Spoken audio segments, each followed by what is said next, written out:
the way. And we welcome in our man, Brenden Nunes at the Kings Herald. Brenden, what's happening, my brother? I'm doing good. How you guys doing?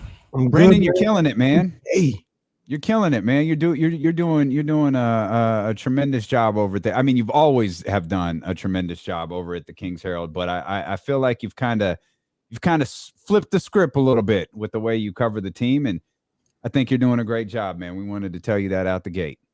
I appreciate it, fellas. Yeah, kind of been at the games and everything, so just getting a little bit of face-to-face interaction with those guys and rubbing shoulders with you guys and the other media members has been good for sure. Yeah, but particularly with Tyrese Haliburton. Like you asked Luke Walton a question about Tyrese Haliburton a long time ago at this point, and Tyrese has never forgotten it. And he seems to bring it up regularly, as recently as last night. Can you kind of fill us in on how this whole thing with you and Tyrese started? Yeah, I guess it was a rookie move on my part asking Walton.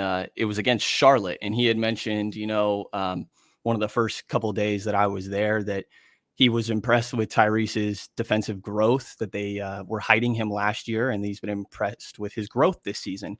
And so then in the game, a few games later against Charlotte, they have 4 perimeter creators. I was kind of like, you guys hide Tyrese. What challenges does that present against a team like Charlotte that has 4 perimeter creators? And Walton cut me off pretty quick, said, no, we don't hide Tyrese this year. We're just kind of optimizing the other guys, which I'll take what he says, I guess. Optimizing Maurice Harkless by having him guard twos, I guess, if you want to call it that.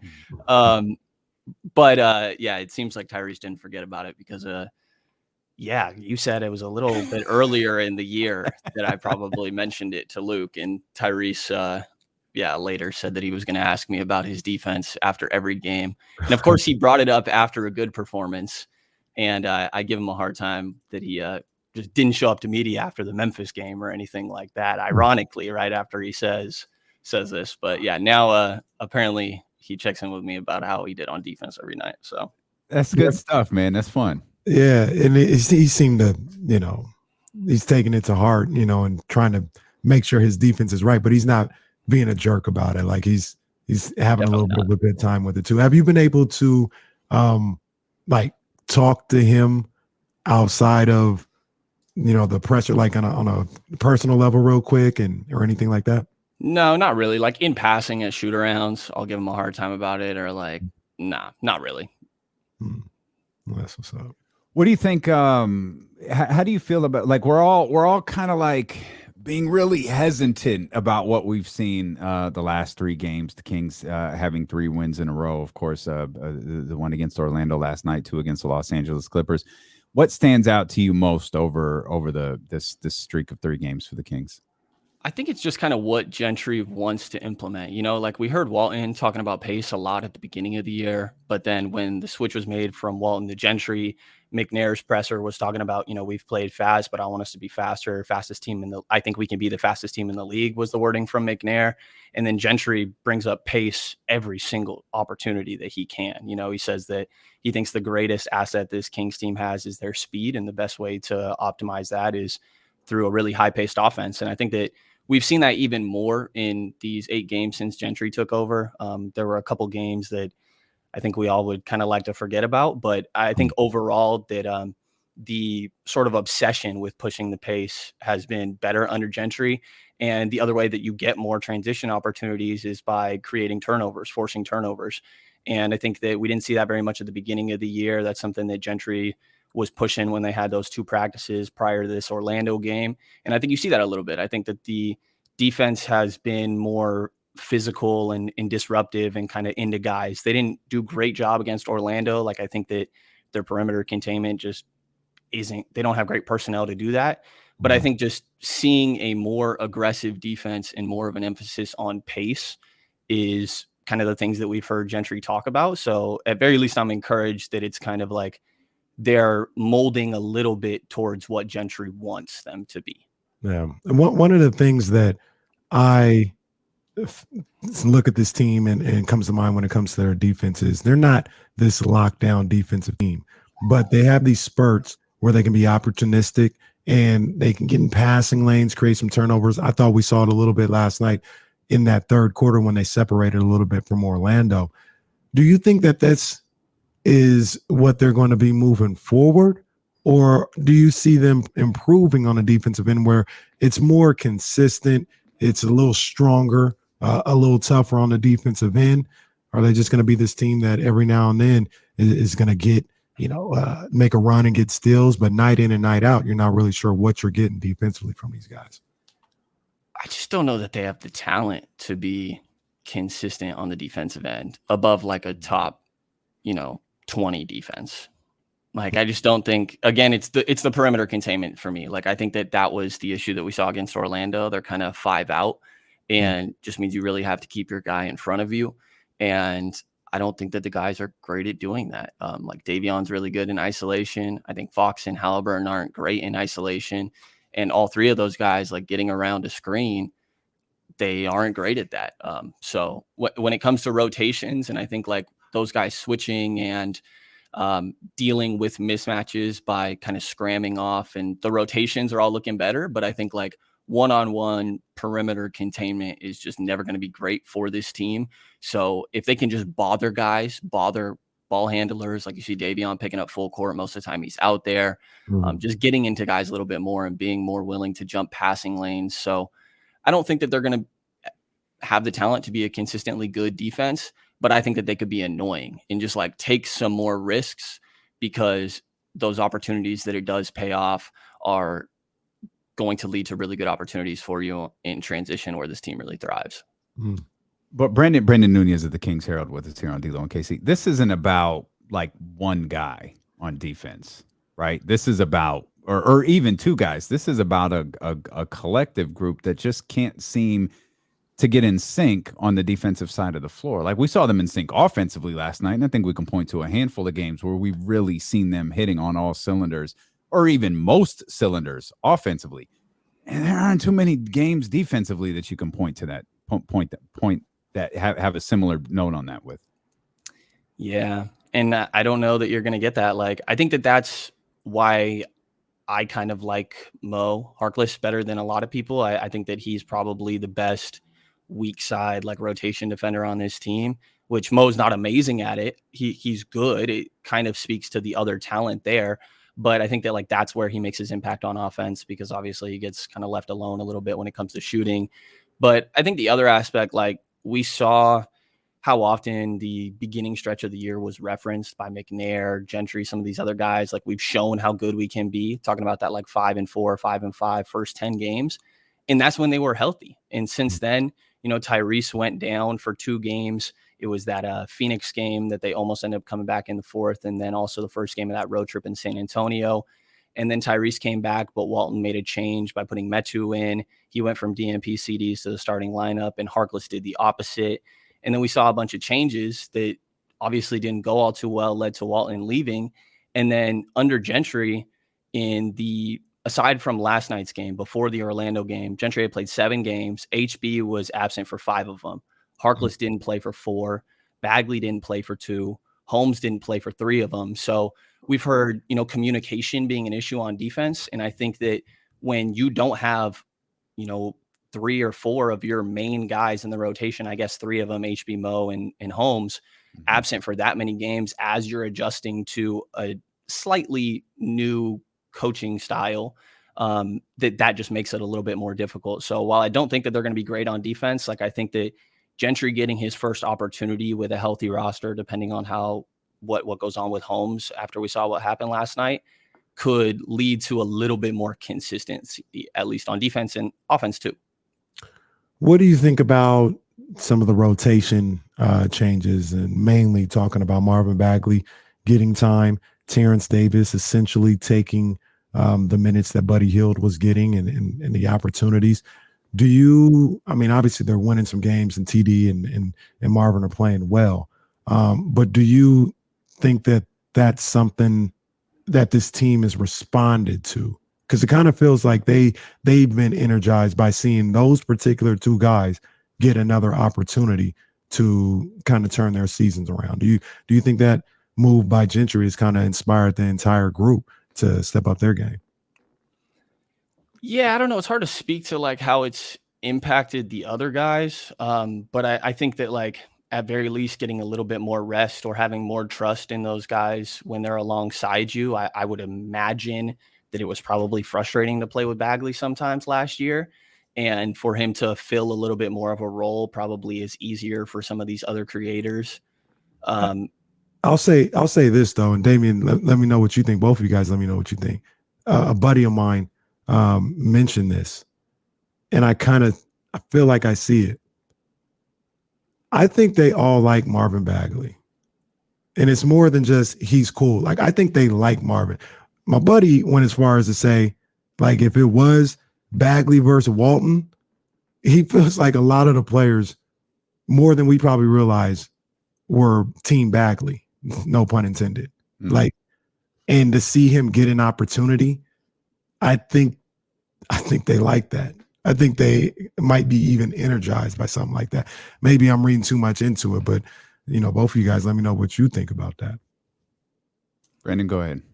Yeah, I mean, I think that, like, it's easy to, everybody recognizes Bagley's situation, right? Like, he gets so much crap from the fan base, which obviously most people want him to do well. I think, like, vocal minority of Twitter is important to keep in mind. Mm-hmm. But I think it's just being aware of his situation, like number 2 guy, the guys that were taking over him, how much crap he's gotten. So for him to be succeeding in a role, I think, like, everybody's going to be happy for him. I don't know how they all feel about him personally or anything like that. Nobody's ever hinted at any ill feelings towards Bagley or anything like that. But I think just, like, recognizing he's been in the start of his career has been really difficult, and he's been criticized so much. So I think just, like, seeing him succeed it's great to see the other guys, like, happy for him because of that. Mm-hmm. And he's playing, like, I think the most important thing is, like, whatever happened last year, the year before, like, whatever, like, right now in this moment, in the current role that Alvin Gentry has given him, he's playing well. Mm-hmm. Like, he's playing well. He's making the most of these minutes, and it feels like, and that's, you could argue whether it's obviously it's not a bad thing, but it feels like, Brenden, everyone's bought into this. Whatever this is, whether it's getting to the play-in, whether it's getting behind Alvin Gentry, whether it's this season being something, it feels like whatever their common goal that they establish as a team is, they've all bought in. And I think that's something that I take away from these last few games. And now I need to see it Friday and Saturday and Monday, and I need to see it. And it's not even about winning or losing. I just need to see the consistent effort there. And I think that's why so many Kings fans are looking at this pool of warm water of Kings wins, and they're like, yeah, I'm just going to put my big toe in. I ain't even ready to put my whole foot in yet. I'm just going to put my little toe in right there and see if it warms me up. That's it. Yeah, I mean, it's hard to believe with this team, right? Like, Terrence Davis has played great, but he's been a streaky guy throughout his whole career. It's only his 3rd NBA season, so I think that it's easy to forget that, and, like, TD could find some consistency. It's not like we already know what he is as a player or anything like that. So hopefully his recent emergence, like, is here to stay. But the guy that, like, was supposed to be consistent from shooting downtown, Buddy, has just been MIA. Like, 3 games in a row, Terrence Davis has gotten, not even played better than Buddy, gotten more minutes than Buddy, which I think is pretty crazy. And Buddy's only made 1 3 or less in the last 5 games. 1 of 10 last night, 1 of 5 night before, 0 of 3 before that, 1 of 6, 1 of 9, even 3 of 13 in the triple OT against LA. 2 of those came after regulation. Like, what do you guys make of Buddy kind of going MIA? It's probably worst shooting stretch of his career. Just par for the course. Yeah, this is essentially, and this is what I've been screaming from the hilltop for the better part of the last 12 months. This is kind of who he's been since 2019. Like, and everybody would always say he's elite, this and that. He misses a lot of threes, like a lot of threes. And the shooting, yeah, it's a little more drastic than, what I've seen from the last couple of years from him. But this is about par for the course for Buddy Hield. Yeah, the reason he takes so many is because he's trying to make up for all the ones that he lost. Like, so, like he had, what did you say? He was 1 for 3, 1 for 6, something along those lines. And then, so last night you saw it right away. He got the ball on a rebound. I'm telling you, if you want, you could see it. He ain't passing. He is not passing. Like, you can look at him and know, oh, he's going to look for that transition shot. And he wasn't in the game 4 minutes, 3 minutes, 2 minutes before you could see, oh, he's looking for it tonight. He's trying to right the wrongs of the last 2, 3, 4, 5 games. He's trying to fix all of that tonight. And Brenden, my issue with Buddy has always been, you can talk about his 3-point shooting all you want, but on a lot of occasions, they're useless.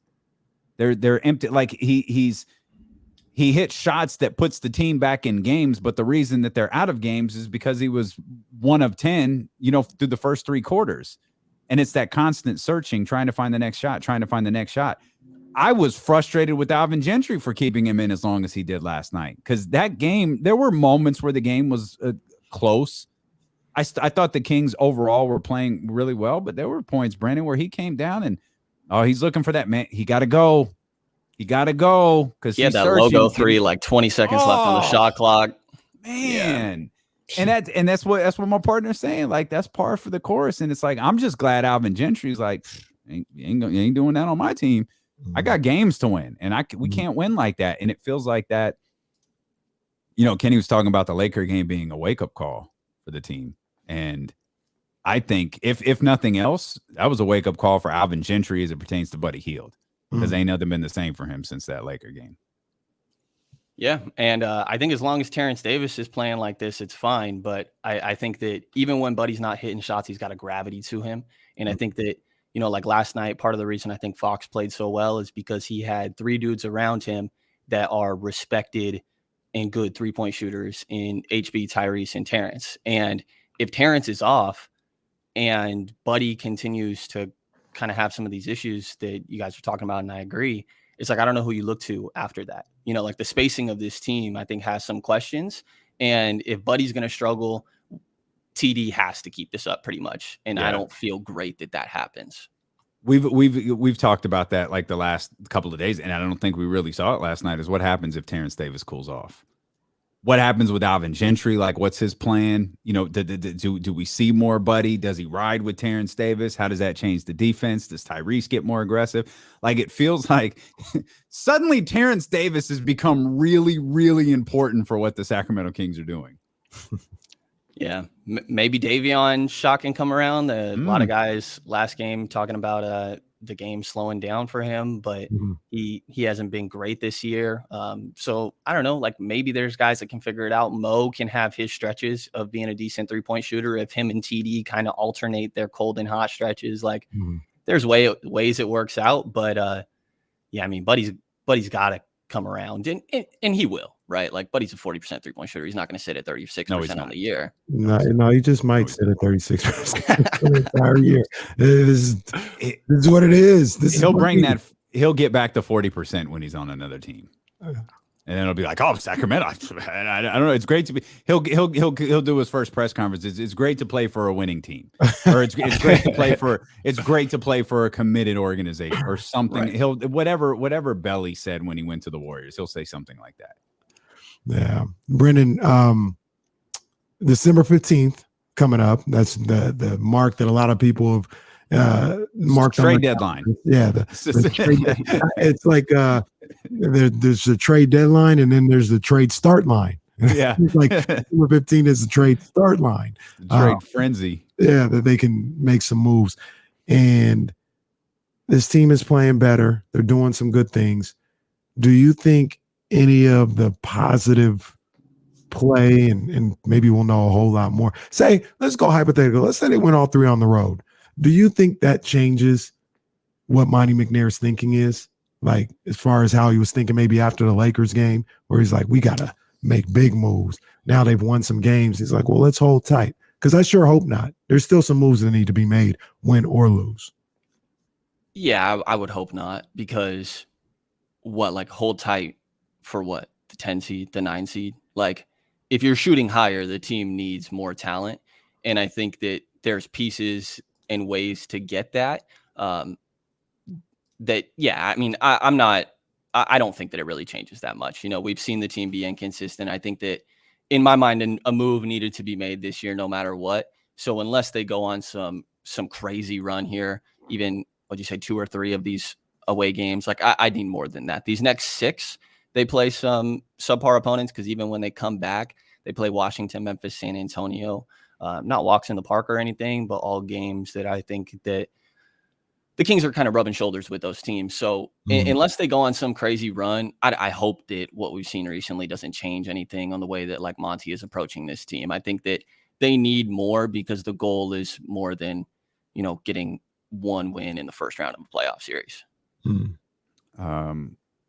We know for sure the Kings are without Rashawn Holmes for the back-to-back. They're without Rashawn Holmes for Friday and Saturday. He's already been rolled out for the next 2 games. We saw good performances from Tristan Thompson, and I think we saw a really good performance from Alex Lynn as well. Obviously, Marvin Bagley. The bigs are kind of coming around doing their part. You think the you know, the Charlotte game is just going to be really weird because of the circumstances involved with Charlotte, but you think those big guys can do okay with Rashawn out, you know, for the next couple of games? Yeah, I think they could do all right. Charlotte doesn't have a great big in their kind of perimeter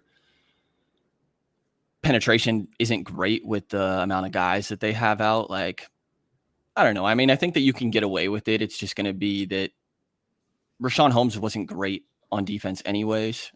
He's not bad, but I don't think that you're taking a massive hit defensively. So if Tyrese and HB can pick up a little bit more of the offensive load, and then I think that it's just going to be, it just turns it into even more of an offensive game. And we've seen that the Kings are able to win those type of games. Obviously you'd rather have Rashawn, but I don't know. It hasn't felt this season the way that it did last year, that when you go from Rashawn to some of these other guys, that it's a massive drop off. Right. Yeah. Brenden, what would it take for you to feel good about this team and believe that maybe they've turned a corner? A lot of people are looking at 5 of their last 7, or Luke Walton gone, Alvin Gentry doing what he's doing, and seeing how they're playing and thinking there's not many people, because if you're a Kings fan and you're following, you know not to read much into anything that's going on right now. But when would you look at this team and be like, not, you know, oh, they're in the playoffs, but I like the direction of where they're going? What would it take for you? It's probably Franz Wagner last draft. I have to give you some crap on this, by the way, Kenny. Crap for what? They're 5-21. For Franz is playing well. Franz is the perfect fit on this team. Franz is playing all right. No, he's playing well. Playing all right. You're hating. He's playing all right. For me, it would have to be consistency. It would be that this. I just want to remind everybody, when was Franz Wagner taken? 1 pick before. Okay, I just want to make sure that it's not like the Kings passed up on the great Franz Wagner. Like, he couldn't have come here. But go ahead, Brenden. You're right. It would just be consistency that would do it for me. If it's like the identity of this team is going to be pace, which is hilarious, because what I'm going to ask that I want to see is what we saw 3 years ago, what it was, I think, under Jaeger. Consistency, like pace. If that's going to be your identity, then push it every single possession. And be aggressive on the defensive end. Like, you can't be pushovers on that end. You don't have great talent to be a good defensive team. So just be annoying. Like, you have fast, quick guys with decent hands and I think good instincts with all these guards. Be annoying on the defensive end at very least, and try to cause turnovers. So I think if we can get consistency, and it's like, this is what the team is going to try and do every single night, and focus more on like, and I think that this has been a theme with Gentry, is more focused on playing our brand of basketball rather than worried about, oh, the team we're going up against is really good at rebounding, so we need to switch it up to try to limit what they can do. Like, focus on what this team is good at and prove to me that there is something they can consistently be good at. You're killing it, Brenden. Thanks for hanging out with us, man. We really appreciate it. I appreciate it, fellas. You have a good one. Killing it too.